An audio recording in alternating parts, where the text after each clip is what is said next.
Bom dia mais uma vez, aqui no Palácio dos Bandeirantes, hoje dia 26 de março, quinta-feira. Quero começar agradecendo a presença dos jornalistas que aqui estão, cinegrafistas, fotógrafos, também aqueles que estão remotamente acompanhando a coletiva, jornalistas que estão acompanhando a nossa coletiva e que também farão perguntas. E você que está aí em casa, acompanhando ao vivo pelas emissoras de televisão que estão transmitindo, o nosso boa tarde.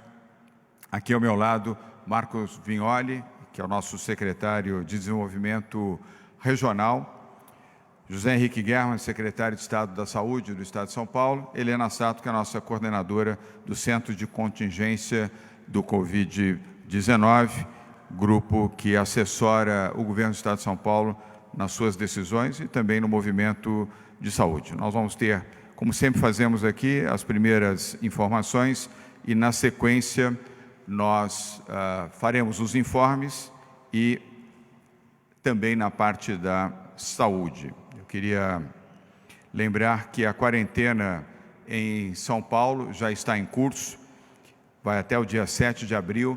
Eu queria cumprimentar as pessoas, os brasileiros de São Paulo, os que vivem aqui, sejam brasileiros ou não brasileiros, por estarem cumprindo solidariamente a quarentena.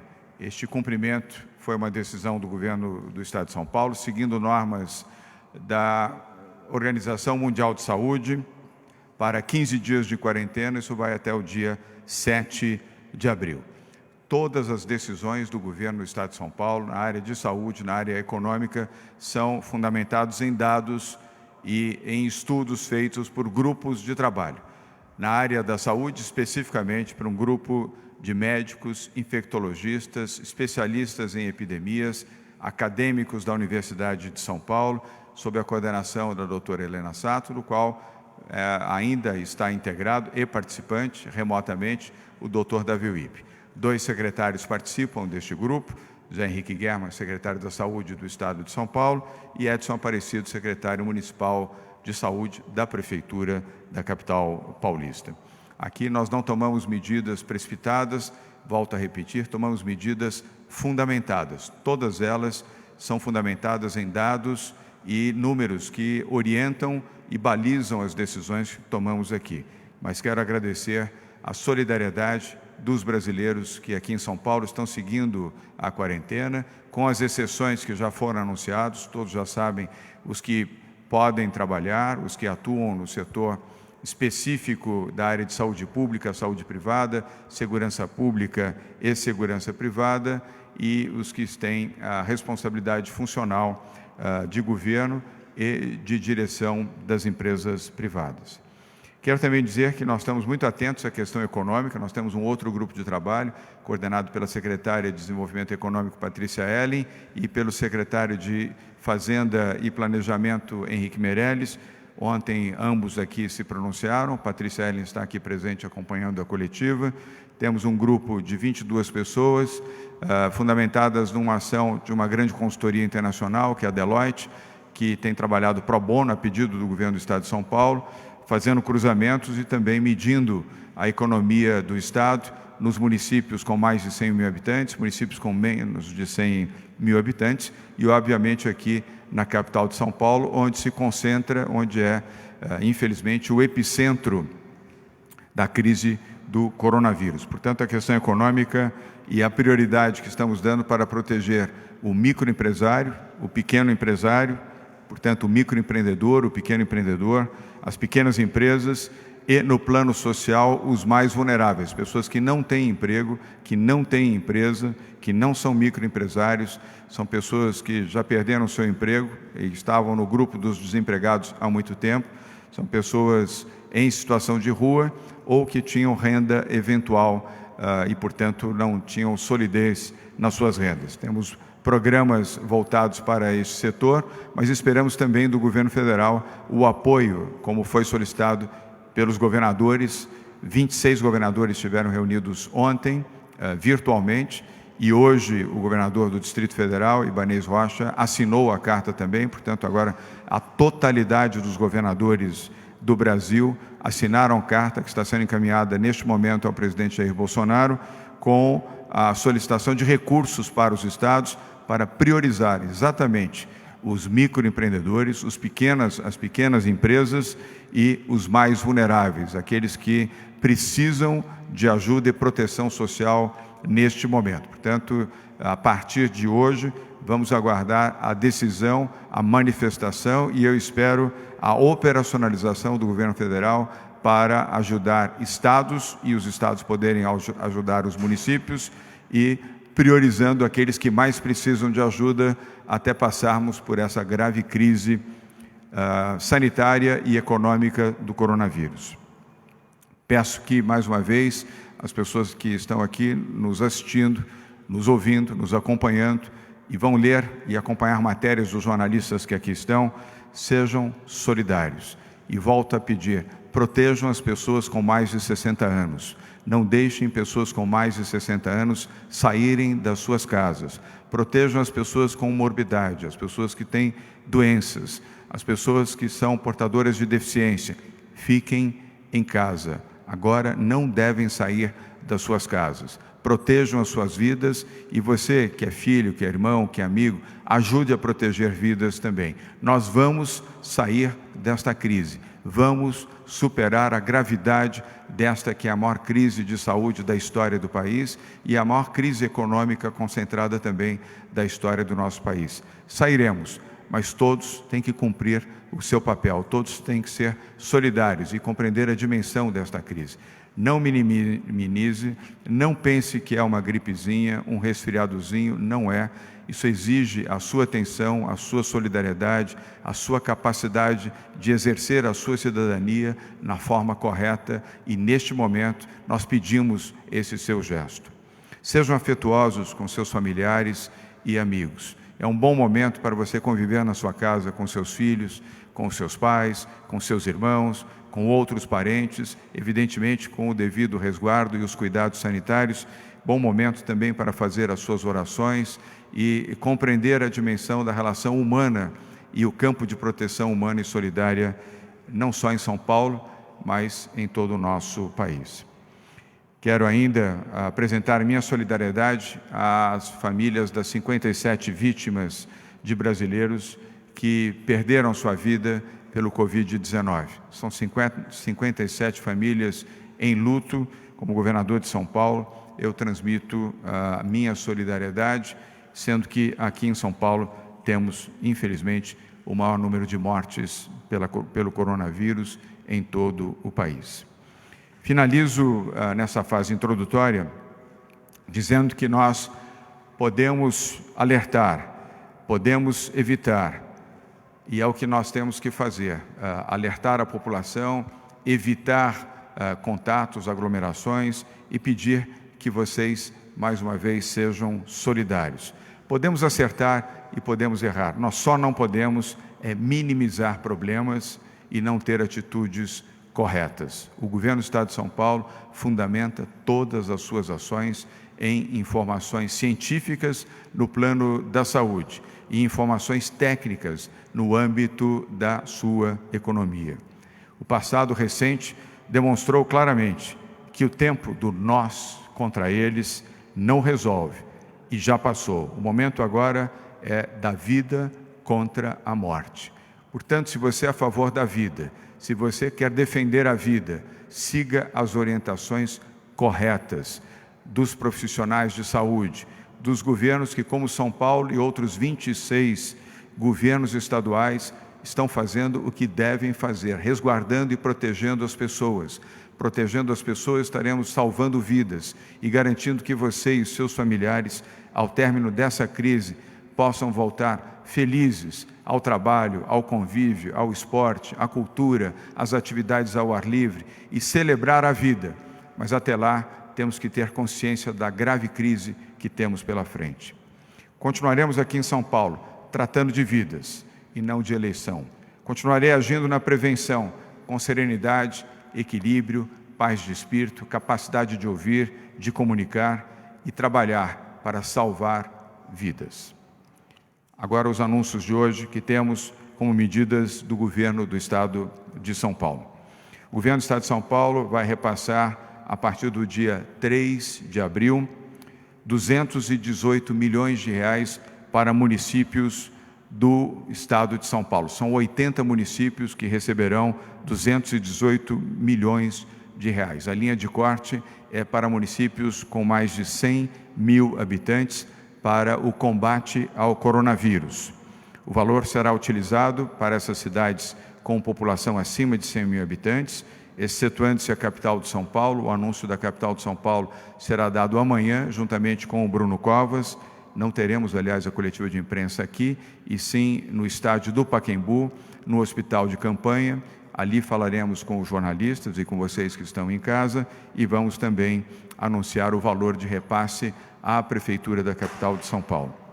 Estas 80 cidades com mais de 100 mil habitantes foram escolhidas para serem referência médico-hospitalar e seguindo a orientação científica do nosso Centro de Contingência do Covid-19 e orientações médicas e também estruturantes, com o apoio da Secretaria de Desenvolvimento Regional, do Marco Vignoli, que está aqui ao meu lado, e do Comitê Executivo Econômico, que tem a direção da Patrícia Ellen, a nossa secretária de Desenvolvimento Econômico.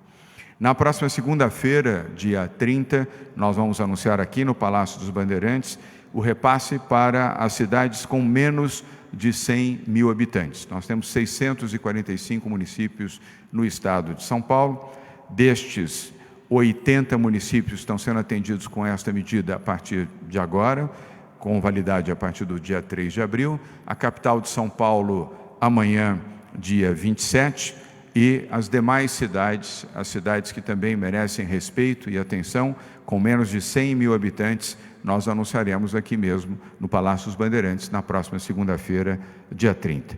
O dinheiro deverá ser utilizado integralmente pelas prefeituras, há mecanismos de controle e acompanhamento por parte do Governo do Estado de São Paulo para ajudar no combate ao coronavírus e também no atendimento a pessoas com vulnerabilidade social. Nós vamos respeitar as decisões dos prefeitos e prefeitas, todos eles, na nossa visão, estão comprometidos com ações também corretas, em linha com o Governo do Estado de São Paulo, priorizando as pessoas que precisam de atendimento sanitário, médico e protegendo a sua vulnerabilidade social.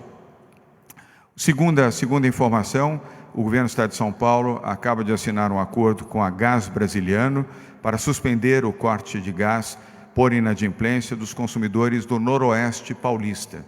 Vocês se lembram que nós já fizemos isso aqui com a Comgás, que é a maior distribuidora de gás encanado, e agora também com a Gás Brasiliano. A partir de hoje, válido até 31 de maio. Esta medida está valendo a partir de hoje, 26 de março, e vai até o dia 31 de maio. Serão beneficiados os consumidores dos segmentos residencial, comercial e industrial e, obviamente, incluindo hospitais e pronto-socorros. Nós temos um total de 240 hospitais atendidos com gás natural no estado de São Paulo. Então, essa é uma medida que ajuda e contribui também na redução dos efeitos e dos impactos da crise do coronavírus. Nós vamos agora, às 12h43, ouvir o relato dos profissionais de saúde e, na sequência, as perguntas dos jornalistas. Passo a palavra ao secretário José Henrique Germann, secretário da Saúde do Estado de São Paulo. Muito boa tarde. As informações que nós vamos colocar aqui a respeito da estatística, mostram o seguinte: número de casos no Brasil, 2.433. Número de casos em São Paulo, 862. Acho que o que gostaria de observar, que se vocês se lembram bem, e vocês se lembram bem, nós éramos praticamente 90% dos casos do Brasil. E agora nós somos 30% dos casos do Brasil. O que significa que existe uma expansão da epidemia e de forma acelerada.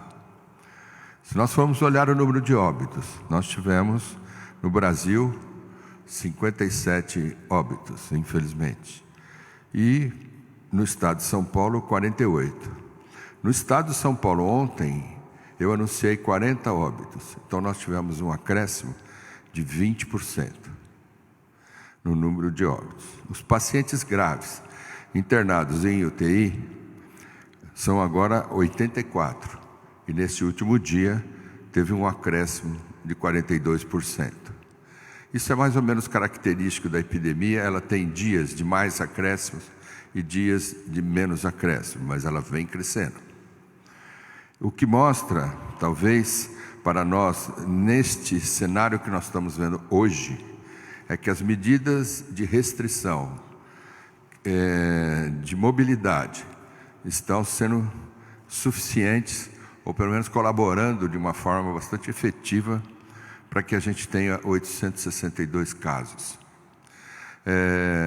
Nesse sentido, existe uma gradação, vamos chamar assim. Então, o que nós estamos fazendo não é um isolamento, nós estamos fazendo um distanciamento social. O próximo passo, se houver necessidade, seria um isolamento domiciliar ou social. E se houver necessidade ainda de apertar mais esse cinto, nós teríamos que contar, aí seria o lockdown. E a característica aí é o uso da força policial para manter as pessoas em casa. Não estamos nesta situação ainda. Não sei se estaremos ou não, mas se nós mantivermos os idosos em casa, tal qual um lockdown, nós teremos um comportamento da crise que talvez nos favoreça nesse ponto para não colapsar o sistema de saúde. Por isso que eu gostaria de enfatizar o fique em casa. Helena. Helena Sato. Bom dia a todos. Eu só quero complementar a fala do senhor secretário, que nós que trabalhamos na área de vacinação, a gente já colocou isso, mas essa informação é muito importante. A gente teria vacina, né? Nós temos vacina contra o vírus influenza, que depois eu quero dar mais um recado, mas não temos vacina contra o coronavírus. E fortalecendo ainda mais o que o secretário colocou, o que a gente tem observado, que os casos estão aumentando, né? Agora, muito provavelmente a gente teria um número muito maior, certo? Se as nossas famílias não estivessem em casa, né? Uma determinação que a gente já vem tomando já há algumas semanas. Mas eu queria reforçar, baseado na literatura internacional e na experiência de outros países, que nós temos que manter e reforçar para quem ainda não assumiu essa postura de ficar em casa, de achar, mas o meu vizinho está saindo, então eu vou fazer a mesma coisa porque não está aumentando o número de casos. De modo nenhum.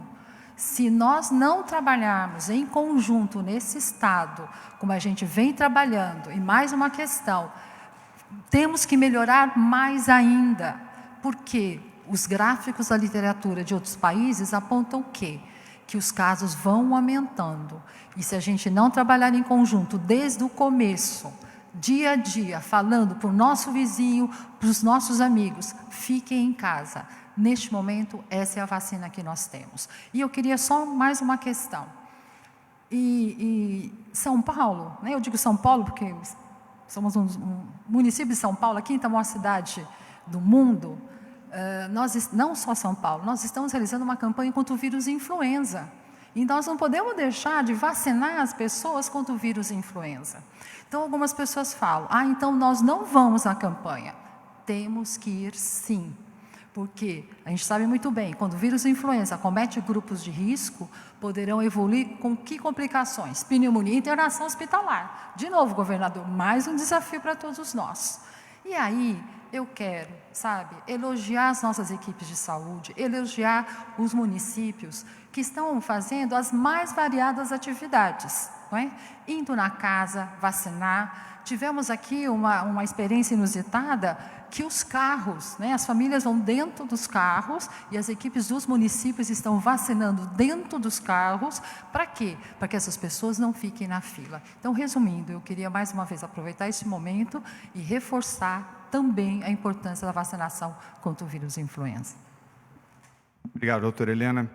Cada um fazendo o seu papel, cada um tendo consciência da importância de seguir as instruções corretas que os governadores de estado, através dos seus secretários e secretárias da saúde, vêm dando à população, nós preservaremos vidas. E aqui em São Paulo, nós estamos seguros de estarmos tomando as medidas corretas e certas e adotando para proteger vidas e, na sequência, proteger a economia, proteger o emprego e proteger as condições que nos permitirão sair da crise e voltar a crescer após esse triste e difícil período. Vamos agora às perguntas, começando presencialmente. Vou pedir que cada jornalista dirija uma pergunta. Nós temos 7 veículos de comunicação aqui presencialmente, 3 remotamente. Então, vou pedir que, por favor, se atenham a uma pergunta por veículo. Nós vamos começar com William Cury. O Will, jornalista da Globo News, que adora fazer 3, 4, 5, 6 perguntas. Uma só. Will, agora a multa subiu. Então, uma pergunta. E qual é a sua pergunta? Boa tarde. Tudo bem, boa tarde a todos. O senhor informou que os governadores assinaram a carta, os 27 governadores, para pedir apoio do governo federal no combate ao coronavírus. Eu queria saber o que de fato já foi feito na área econômica, o que de fato o governo federal já fez para os estados na área econômica aqui no Brasil. Obrigado. Will, por enquanto nada. Nós esperamos que façam, que o governo federal, o Ministério da Fazenda e outras áreas façam. Eu tenho confiança de que vão fazer. Eu não acredito que, após as reuniões feitas pelo presidente Jair Bolsonaro, com todos os seus ministros, ou a maior parte deles, ainda que o nosso ministro Paulo Guedes não estivesse fisicamente presente, mas ele acompanhou todos esses encontros, prometendo e enumerando medidas que elas não venham a ser adotadas e rapidamente. Eu tenho confiança e quero crer que ao longo das próximas 72 horas essas medidas serão materializadas, principalmente para São Paulo, que é o epicentro da crise do coronavírus, onde nós temos o maior número de vítimas, de pessoas infectadas, de pessoas em tratamento e, lamentavelmente, de óbitos também, mas para todos os demais estados que precisam. Essa foi a promessa do presidente Jair Bolsonaro, essa foi a promessa da área econômica. Os termos da Carta dos Governadores já foi distribuído aos jornalistas, vocês poderão ver e identificar ali a reafirmação das necessidades dos governos para que os recursos possam ser injetados na economia, protegendo, repito, principalmente os microempreendedores, os pequenos empresários, empresas de outros portes também, com algumas circunstâncias que poderão dar a elas a oportunidade de preservarem empregos nas suas estruturas, e o campo de proteção social, que foi, aliás, algo muito exaltado pelos 26 governadores que participaram da reunião de ontem, e eu volto aqui a mencionar a inclusão solidária do governador do Distrito Federal, que se incorporou aos termos da Carta, para que também os recursos para a proteção social sejam encaminhados o mais rapidamente possível aos estados. Ficaremos atentos para que o governo federal cumpra a sua promessa e cumpra com o dever de proteger os brasileiros. Nós vamos agora a uma pergunta não presencial, e eu vou pedir a Catherine Heitz, que está aqui e que é jornalista e vai ler a pergunta, da Ana Beatriz Corrêa, da TV Vanguarda, afiliada da Rede Globo no Vale do Paraíba, e também do Fernando Evans, do portal G1 de Campinas. As duas perguntas estão dentro do mesmo contexto, então peço a Catherine que, por favor, as formule. A respeito da estrutura para o atendimento no interior, o governo do estado estuda a possibilidade de montagem de hospitais de campanha em grandes centros no interior para atender a demanda fora da capital? Ana Beatriz, da TV Vanguarda, e também Fernando Evans, do portal G1. Vou dividir a resposta com o nosso secretário da Saúde, José Henrique Germann, e também com o nosso secretário de Desenvolvimento Regional, mas quero já elogiar vários prefeitos no interior do Estado de São Paulo, já adotaram medidas corretas, seguindo a orientação do Governo do Estado, do Ministério da Saúde e também da Organização Mundial da Saúde, na montagem de campos de proteção, sobretudo nas grandes cidades do interior do Estado de São Paulo. Mas passo agora a complementação ao Dr. Germann, pergunta da Ana Beatriz Correia, da TV Vanguarda, e Fernando Evans, do portal G1, em Campinas. Muito bom. Nas cidades do interior, os prefeitos têm que se preparar para o atendimento dos casos mais leves e casos de atividade médica hospitalar secundária. Assim, com isto, como nós temos a grande maioria dos casos na Grande São Paulo, é aqui que nós estamos colocando os maiores esforços no atendimento dos pacientes que sejam de maior gravidade. Daí o aumento do número de leitos de UTI. Todas as prefeituras, de uma forma geral, têm lá a sua UTI, um convênio com a Santa Casa, como for, nós estaremos apoiando. Mas o foco de atendimento das prefeituras é para o atendimento secundário. E, nesse sentido, nós vamos modelar para eles o que nós precisamos em termos de estrutura e apoiar, conforme o senhor governador já colocou hoje e na próxima segunda-feira também. Obrigado.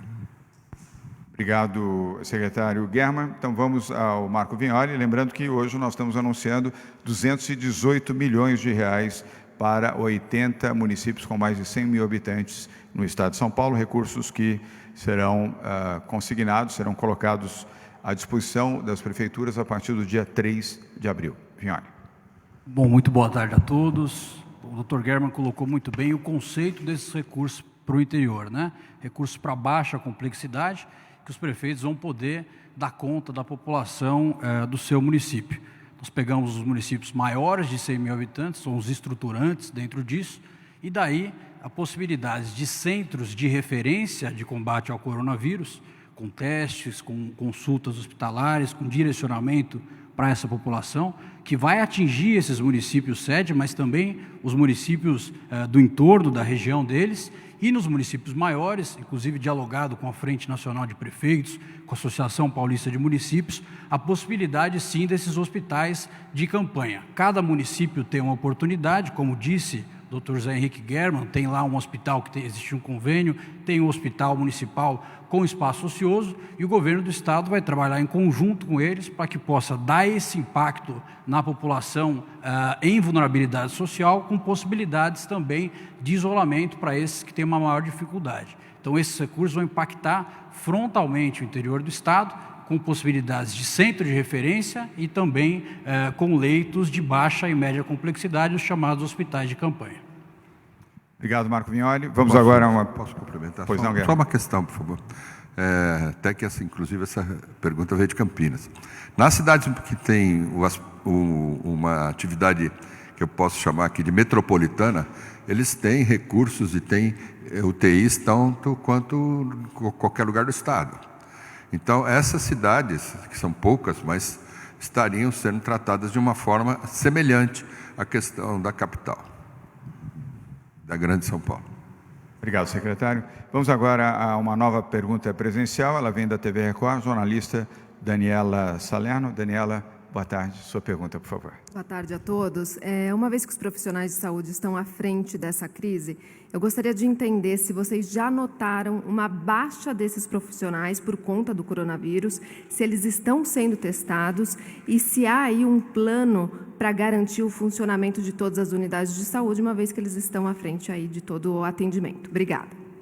Daniela, obrigado pela pergunta. Eu vou pedir ao Dr. Germann que responda e, se necessário, com comentários da doutora Helena Sato. Nós temos os cenários que foram traçados pelo Centro de Contingência do Coronavírus, desde o início da formação deste grupo no dia 22 de fevereiro, mas vou pedir aos profissionais de saúde que respondam. Germann e doutora Helena. Esse processo é gradativo, pelo que eu entendi da sua pergunta, é o processo gradativo que nós vamos alocando recursos para as unidades de terapia intensiva à medida que a gente esteja alguns passos à frente do comportamento da própria epidemia.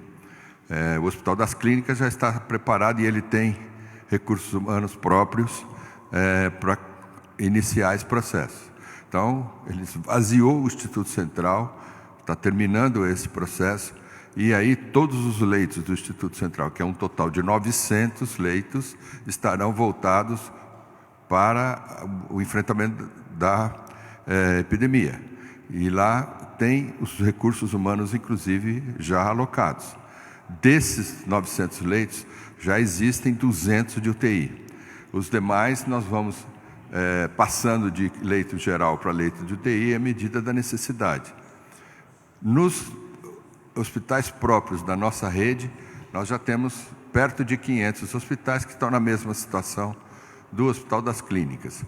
Inclusive, em alguns deles, nós estamos colocando unidades de triagem, porque a triagem sempre vai existir, fora do hospital, para não atrapalhar a rotina do hospital, mas esses hospitais têm UTI própria e UTI de maior complexidade para o atendimento dos pacientes mais graves.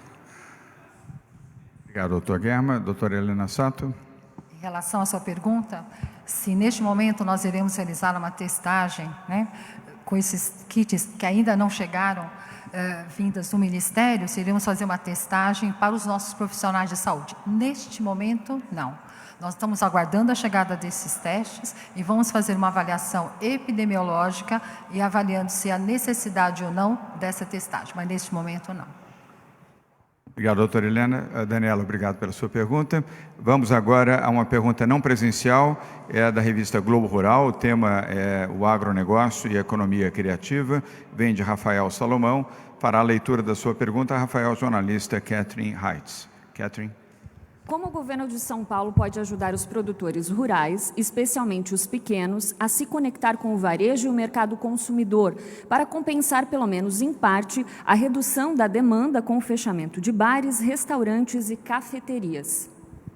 Rafael, nós tratamos essa manhã deste assunto, no contexto de uma reunião sobre o tema econômico, com o nosso secretário de Agricultura e Abastecimento, Gustavo Diniz Junqueira, e com a secretária Patrícia Meirelles.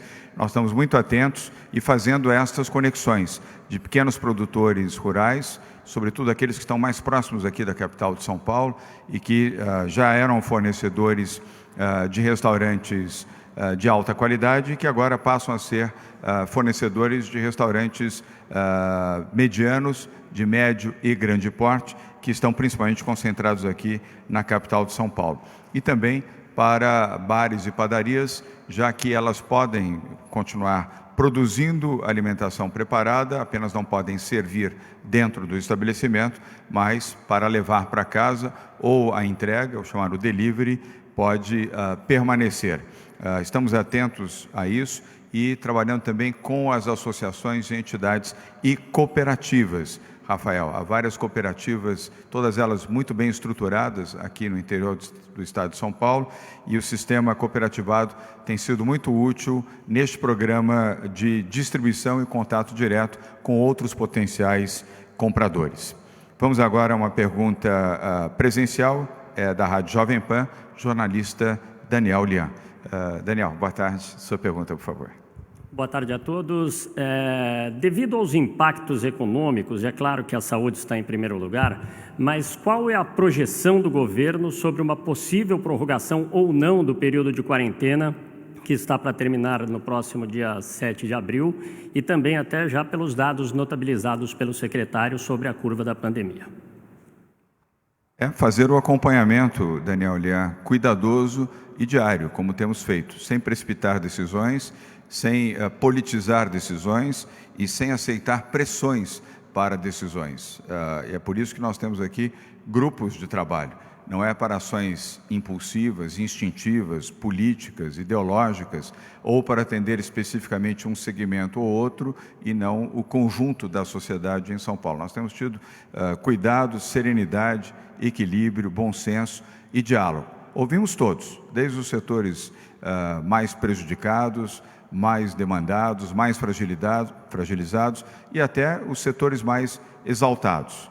e, diante destas circunstâncias e fundamentado nos dados na área econômica, sob a coordenação da Patrícia Ellen e deste comitê, que está aqui operando diariamente, inclusive sábados e domingos, com 22 pessoas, é que nós tomamos as decisões de ordem econômica, sempre amparado nas decisões de ordem sanitária, e que são produzidas pelo chamado Grupo Científico do Coronavírus, do Centro de Contingência do Coronavírus. Não é possível fazer ainda previsões, seria muito bom se pudéssemos aqui fazê-las, mas ainda não é possível fazer, é o acompanhamento diário. A você, Daniel Lean, como bom jornalista que é da Rádio Jovem Pan, ouvintes e internautas da Rádio Jovem Pan, acompanhe diariamente, eu tenho dito aqui sempre, a melhor forma de você se informar corretamente é ouvir as emissoras de rádio da sua preferência, assistir os seus canais de televisão e os seus canais de informação de TV que você já tem por preferência, fazer a leitura das páginas eletrônicas de jornais e revistas, a leitura aos que gostam, a leitura física de jornais e revistas e os sites e portais também de veículos de comunicação. É aí que nós encontramos as informações corretas e bem balizadas pelo trabalho, aliás, volto a repetir aqui, extraordinariamente sério e preciso da imprensa brasileira. Eu diria que a pequena exceção que eu via dias atrás, hoje não vejo mais, eu vejo um sentimento comum de investigar e produzir informações corretas para a opinião pública. Temos que continuar ainda nesse ritmo até termos a oportunidade, Daniel Lean, de oferecer uma previsão e uma previsão boa, evidentemente.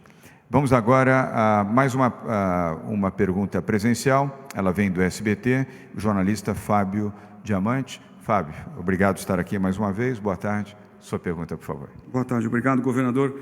Governador, eu queria perguntar para o senhor como é que o senhor encara a decisão do presidente Jair Bolsonaro de declarar as atividades religiosas como essenciais. O senhor entende que isso pode fazer com que os cultos, de uma maneira em geral, as missas, elas voltem a ocorrer em São Paulo, já que por recomendação do governo elas não estavam acontecendo? E se o senhor entende que essa também é uma forma do presidente de afrontar os governadores, no caso específico o senhor? Fábio, a manifestação foi nacional, não foi local. Nós ainda não recebemos oficialmente essa informação, não saiu publicado no Diário Oficial. Obviamente aqui nós seguimos a lei, seguimos as regras, mas mais do que tudo, mais do que regras, é a vida. E eu tenho certeza que aqueles que são dirigentes de igrejas católicas, evangélicas, anglicanas, todas as manifestações de igrejas de origem africana, todas elas têm bom senso, têm equilíbrio e têm a capacidade de compreender a gravidade da situação em que nós estamos. Uma boa parte das igrejas já há 2 semanas iniciou missas e cultos não presenciais e estimulando o uso da televisão. Muitas até já tinham, outras criaram seus canais para o celular, permitindo que milhares, para não dizer milhões, de seguidores e de fiéis possam seguir processando a sua fé, fazendo a sua oração, em contato com as suas igrejas, sem a superaglomeração. Eu prefiro não fazer comentários neste momento sobre esta posição, esta decisão do presidente Jair Bolsonaro, mas faço aqui um apelo, como cidadão, como brasileiro e também como governador de São Paulo, para que os dirigentes de igrejas e que compreendem a dimensão da gravidade que temos, sobretudo aqui no estado de São Paulo, possam fazer os seus cultos, os seus encontros virtualmente e não presencialmente. Eu recentemente, numa boa e positiva conversa com um dirigente de uma igreja evangélica, onde aliás já estive várias vezes, não obstante eu ser católico, mas eu respeito todas as manifestações religiosas, visitei este culto várias vezes e recentemente, quando comunicamos a decisão de São Paulo, liguei para esse líder evangélico, a quem eu respeito muito, e disse a ele a nossa decisão, compartilhei com ele, sugerindo naquele momento, como fizemos, não impositivamente, mas como recomendação, que passasse a fazer os seus cultos virtualmente e não presencialmente. Ele me disse: governador, a minha missão como líder da igreja é preservar vidas. E eu quero exatamente que o nosso exemplo seja o exemplo daqueles que frequentam o nosso culto. Eles compreenderão que a nossa decisão de fazer cultos virtuais, ele não tem canal de televisão, mas ele tem canal digital, eu vou intensificar para proteger vidas e farei a minha oração para todos aqueles que saberão compreender e, à distância, processar a sua fé. Este é o meu sentimento. Vamos agora à Rede TV, a jornalista Joyce Maffezoli, eu pronunciei corretamente o seu sobrenome? Olá, boa tarde. Joyce. Governador, o senhor começou a sua fala reforçando a importância da quarentena e pedindo que todos cuidem de seus idosos. Mas a gente ainda vê muito idoso teimoso por aí. Não seria o caso de já tomar medidas mais rigorosas em relação a esse público que insiste em bater perna por aí, sendo que é justamente o idoso uma das principais preocupações? Obrigada. Obrigado, Joyce, pela sua pergunta. Eu ontem falei com o prefeito Bruno Covas sobre essa perspectiva. E eu devo informar que ela é real.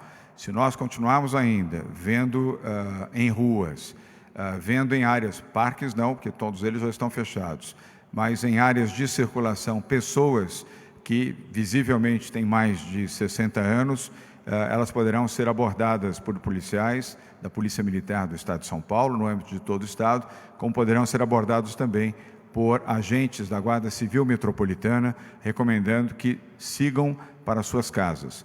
Já temos um número expressivo de veículos, mais de 70 veículos da Polícia Militar, com alto-falantes, circulando desde a última sexta-feira pelas áreas mais adensadas de população, pedindo que as pessoas com mais de 60 anos, Joyce, fiquem em casa e que os seus parentes, amigos, também contribuam para que elas tenham esta consciência de que devem ficar em casa.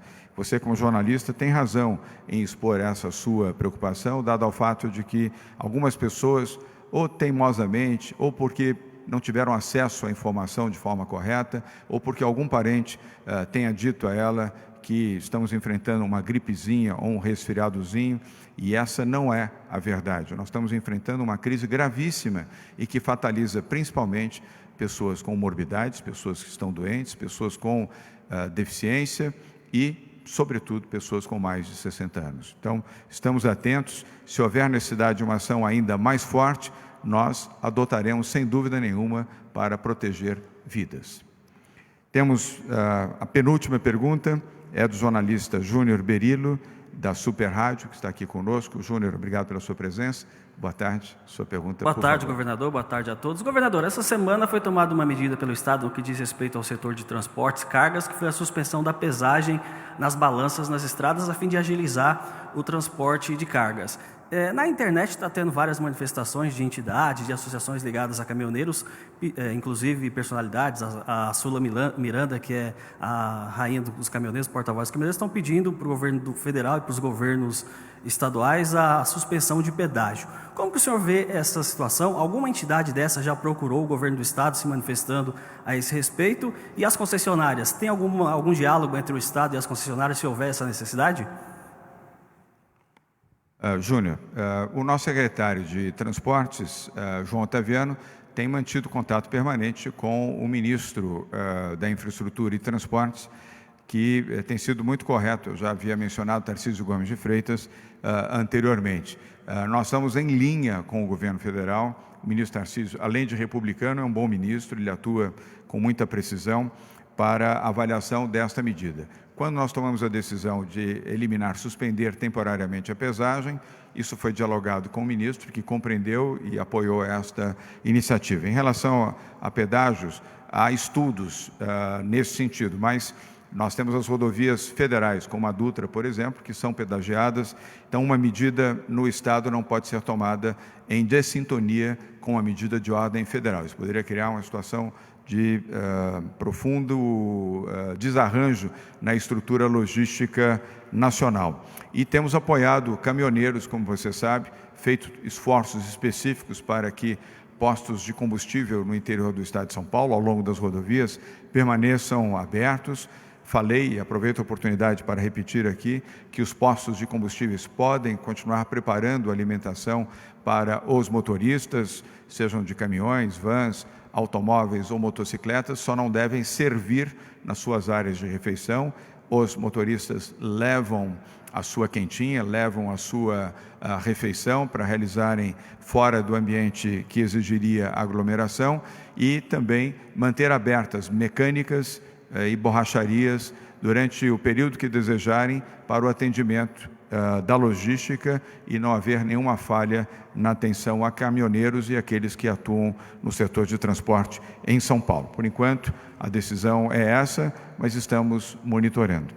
Vamos agora à última pergunta, são 13 horas e 15 minutos, vamos conseguir cumprir aqui o nosso horário, e ao término da pergunta da Maria Manso e da resposta, eu ainda faço duas colocações, mas Maria, muito obrigado pela sua presença aqui, obrigado à TV Cultura também pelo esforço, tanto quanto outros veículos de comunicação, em informar corretamente seus telespectadores e os seus internautas. Maria.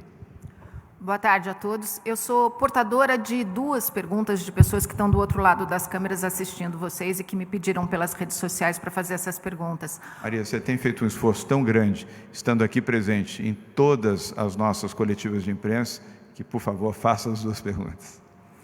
A primeira é do dono de um mercadinho que fica na esquina da minha casa e vende produtos a granel. Ah, o mercado, ok. Um mercado que vende produtos a granel, e ele me disse que está muito preocupado porque ele não sabe como ele vai conseguir se reabastecer, porque os proprietários ali da zona cerealista, eles agora só estão querendo vender para pequenos comerciantes, se for à vista, porque esses donos da zona cerealista estão apostando que os pequenos comerciantes vão quebrar, então não querem se comprometer com pagamentos a longo prazo.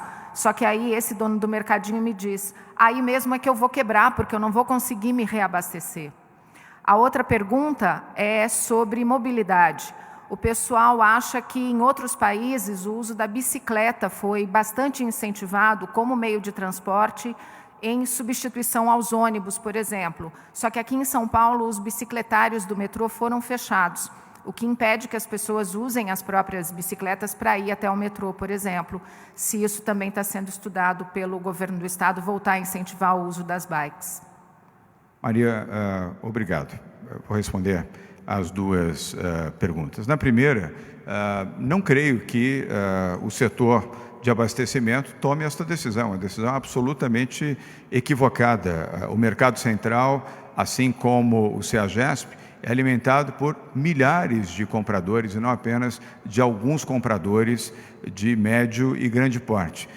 Aí é uma lei de mercado. Acho difícil que um grande distribuidor estabeleça restrições dessa natureza. É uma lei de mercado. Por que reduzir a distribuição se eu posso mantê-la ou até mesmo ampliá-la? Exceto se houver um problema de crédito, mas aí é uma outra circunstância mais pontual e não generalizada. Talvez seja um pouco a preocupação deste pequeno mercado próximo à sua residência. Mas não temos notícia disso.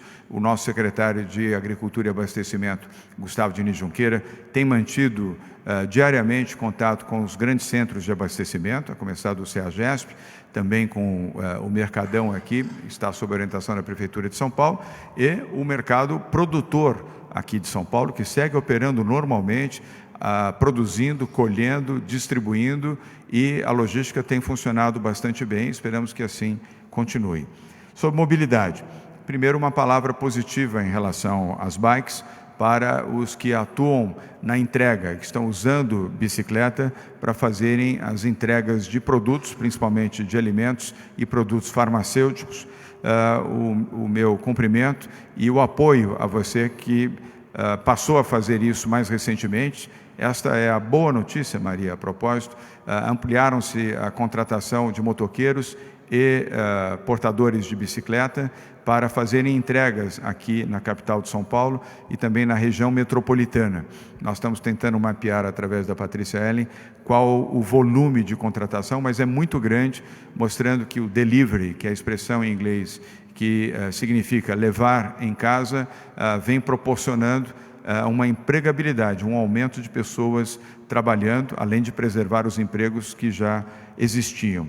Em relação ao metrô, eu não tinha conhecimento disso, mas dado a informação, e eu confio plenamente em você, desde já vou orientar o secretário Alexandre Baldi para que mantenha esses bicicletários abertos, pois exatamente pessoas como essas que eu acabo de me referir, que fazem entregas de produtos e medicamentos, em algum momento elas estarão retornando para suas casas, não necessariamente de bicicleta, poderão utilizar o metrô e utilizar a bicicleta para trabalhar e fazer as suas entregas. Peço inclusive à nossa secretária Patrícia Ellen, o Baldi não está presente, que já envie um zap e que amanhã todas essas unidades do metrô, onde temos bicicletários, resguardadas as medidas sanitárias de proteção, higiene, álcool gel, luvas e não aglomeração, passem a funcionar. Portanto, Maria, agradeço inclusive a informação. É assim que nós podemos melhorar e aprimorar aquilo que corresponde a condições melhores para a mobilidade dos que podem fazer mobilidade. Evidentemente, nós não estamos estimulando que as pessoas saiam de bicicleta neste momento. Eu adoro bicicleta, tenho bicicleta, mas não devo sair de casa de bicicleta. Como todas as pessoas devem, nesse momento, seguir a orientação de ficarem em suas casas. Porém, aqueles que usam a bicicleta para trabalhar, num trabalho que representa exatamente o abastecimento em grandes cidades ou em médias cidades, tem que ter direito a utilizar e, no caso específico de São Paulo, a ter as bicicletas guardadas nos centros bicicletários do metrô do Estado de São Paulo. Portanto, muito obrigado pela sua colocação. Eu queria, ao finalizar a nossa coletiva de hoje, agradecer uma vez mais aos jornalistas, renovar a informação de que a coletiva de amanhã não será feita aqui, e sim no estádio do Pacaembu, no Hospital de Campanha. Eu estarei ao lado do Bruno Covas, estaremos anunciando também uma destinação de recursos para o programa de hospitais de campanha e os programas preventivos da Prefeitura de São Paulo, ao lado do secretário José Henrique German, da Saúde, ao lado da Helena Sato, coordenadora do Centro do Covid-19, e também ao lado do prefeito Bruno Covas e do secretário da Saúde, Edson Aparecido. E queria, mais uma vez, repetir a vocês que agora não é hora de dissidências, não é hora de briga, não é hora de política, não é hora de eleição. Agora é hora de união, é hora de oração. Nós temos que estar juntos pelo Brasil, pelos brasileiros, pelas pessoas que mais precisam do nosso apoio, da nossa solidariedade. E você que está em casa, você que está nos ouvindo, você que está nos acompanhando, seja solidário também. Ajude, principalmente, as pessoas com mais de 60 anos a ficarem nas suas casas. Ajude também as pessoas portadoras de deficiência que fiquem em casa e apoie e ajude naquilo que for possível para que elas se sintam bem e possam ser bem tratadas. E todas as demais pessoas com morbidades, as pessoas que têm qualquer outro tipo de doença, devem, exceto aquelas que evidentemente estão hospitalizadas, devem ser tratadas e mantidas em casa. E peço também a consciência, o bom senso daqueles que ocupam funções e cargos políticos no Brasil, para que reflitam mais uma vez, pensem nos brasileiros, pensem nas pessoas, respeitem as pessoas com mais idade, respeitem aqueles que queiram viver, respeitem aqueles que têm amor à vida e compreendam que o mundo é feito de seres humanos. Somente com a preservação de seres humanos poderemos ter consumo, poderemos ter economia ativa. Sem pessoas, sem gente, sem seres humanos, nós não teremos consumo, não teremos economia. Agora continua sendo a hora de proteger vidas. Muito obrigado, um bom dia a todos.